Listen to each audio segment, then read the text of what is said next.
The term isolation gets thrown around a lot in many articles and discussions surrounding Metroid, and while there's definitely plenty of moments throughout the series that involve Samus wandering lonely caverns by herself, I think the way Metroid invokes the feeling of isolation is frequently misunderstood, and so the term often ends up getting misused in a way that subtly encourages the series to stay boxed in with unnecessary creative constraints.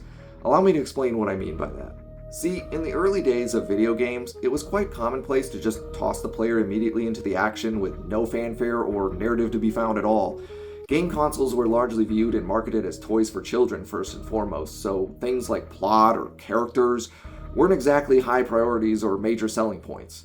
It was all about the gameplay experience first. Add to that the fact that storage media was very limited at the time, with NES cartridges not even being able to reach 1 megabyte in file size, so developers didn't exactly have the space to dedicate to fully voice-acted NPCs. To the extent that you had a story at all, it was usually relegated to a brief intro sequence or some notes in the instruction manual. Even by the time we got to the 16-bit era, Super Nintendo cartridges were still only 2 to 4 megabytes, and major titles like Mega Man X remained unafraid to just dump you off on the streets and start shooting baddies with no tutorial or intro sequence whatsoever. What I'm trying to say here is that when it comes to storytelling in early video games, the minimalist narratives weren't so much deliberate design choices as they were simply a product of hardware constraints and conventions of the time. Developers didn't go into these games explicitly thinking, I want this game to have no story and strictly be a gameplay-driven experience. It simply wasn't even a consideration at the time. And so when it comes to the first 3 Metroid games in particular, the feeling of isolation you got was more of a happy accident of sorts rather than a specific intent of their design. After all, if we return to Mega Man X for a moment, the vast majority of this game's content is likewise just Mega Man wandering along by himself, blasting Mavericks, with Zero only sparsely showing up on a couple of occasions to drop some brief exposition. So why is it nobody ever describes Mega Man as a lonely and isolating experience?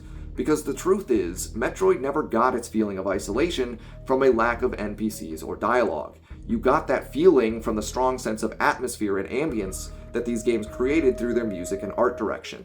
That's Metroid's true secret to its formula. You don't feel that same sense of isolation from Mega Man because, despite the fact that you're often engaging in similar lone wolf jump and shoot gameplay, it's instead being accompanied by Spark Mandrill absolutely shredding it at the guitar as you dash through his level, which sets the tone for a completely different vibe.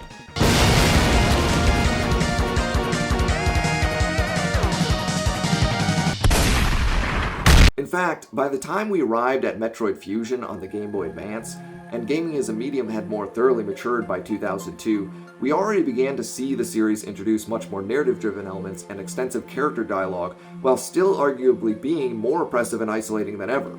Fusion in many respects felt like the most Metroid game to date in terms of atmosphere, what with the creepy introduction of the X-Parasite and the XAX clones hunting Samus, combined with Metroid's signature sci-fi soundtrack especially leaning into its more horror-themed aspects.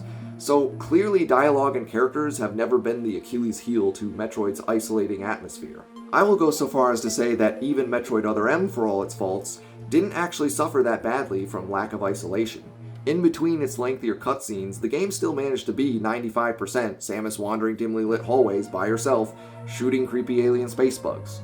To the extent that Other M's atmosphere was actually lacking at all, it could largely be attributed to its somewhat uninspired soundtrack, which was so ambient to the point of feeling practically inaudible the majority of the time, so it fails to immerse you in its environments and set the mood as effectively as other games in the series managed to do. And I'd argue as well that Prime 3's narrative didn't deliver as strongly as it could have because the writing was generic and pulpy, leaning too heavily into schlocky action sci-fi rather than striking more of a tone in line with the Alien films that Metroid was inspired by. The issue wasn't the mere fact that characters existed who talked to Samus rather than shot at her. All of this is, of course, lead up to the real discussion of the day, which is the frankly insane discourse surrounding a certain character named Myles MacKenzie in Metroid Prime 4. There has been a lot of hyperbolic discussion surrounding this character, and I just think everybody needs to calm the hell down.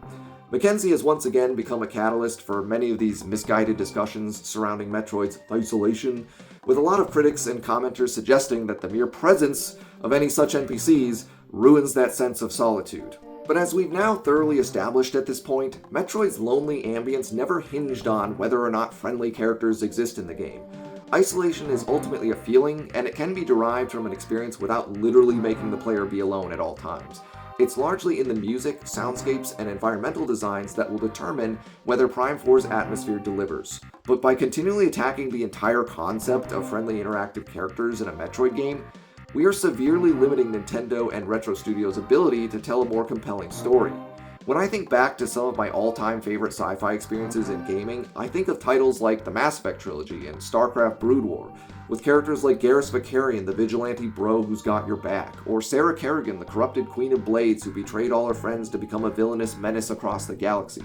And all of these stories were enriched by having fully realized and voice-acted characters that allowed you to connect with the narrative on a more personal level. Reading through Chozo inscriptions in Metroid Prime was all well and good for its time, but no matter how you slice it, this Wikipedia-style approach to storytelling is always going to get you only so far.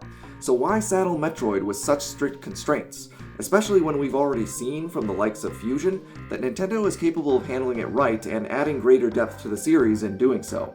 To this day, despite that I think Super Metroid remains the pinnacle of the franchise, Fusion still brought us the most intriguing storytelling, and much of that was owed to the game's willingness to allow the plot to unfold in real time with actual characters speaking back and forth to each other, not merely reading about calamitous events that happened in a long-forgotten past. I think Metroid has the potential to stand toe-to-toe with the all-time greats when it comes to its narratives, so let's give it the breathing room that it deserves so the devs can cook. Metroid choosing to incorporate more characters and story-driven content is just bringing the series up to speed with the rest of the industry. It's not something that should be discouraged. Though that isn't to say that all criticisms of MacKenzie should be dismissed. Obviously, striking the right tone and delivery matters, and if the character does come off as too overly quippy and clownish, it may not fit in well with the mood of Metroid, and that's obviously a bad thing. I just think it's important to make clear where exactly we should place our criticisms so we don't end up making broad sweeping condemnations of perfectly legitimate narrative choices.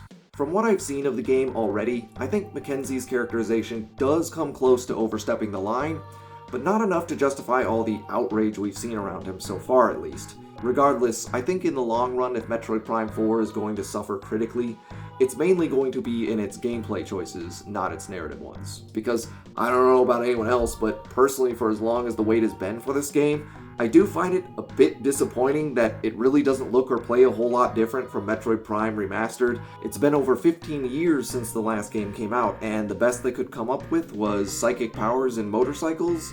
These come across as gimmicky Hail Marys rather than invigorating new shakeups to the formula. Your core abilities include the ability to jump, psychic abilities. These powers allow Samus to operate mechanisms and to open doors. I mean, I know it's still a Prime game at the end of the day, but could we at least have an update to the shooting mechanics so that we're not still using the same ancient lock-on scheme?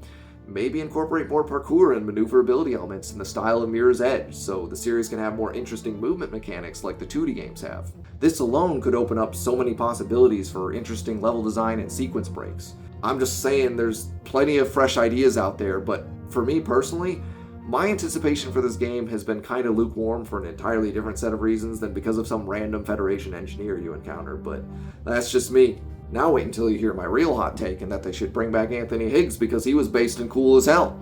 That's right, I remember him. Do it, Nintendo. Be brave.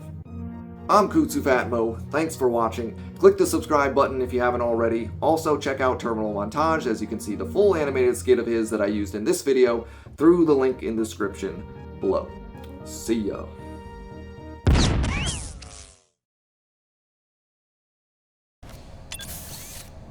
Remember me? Your core abilities include the ability to move forward and backward and look around. The ability to push buttons.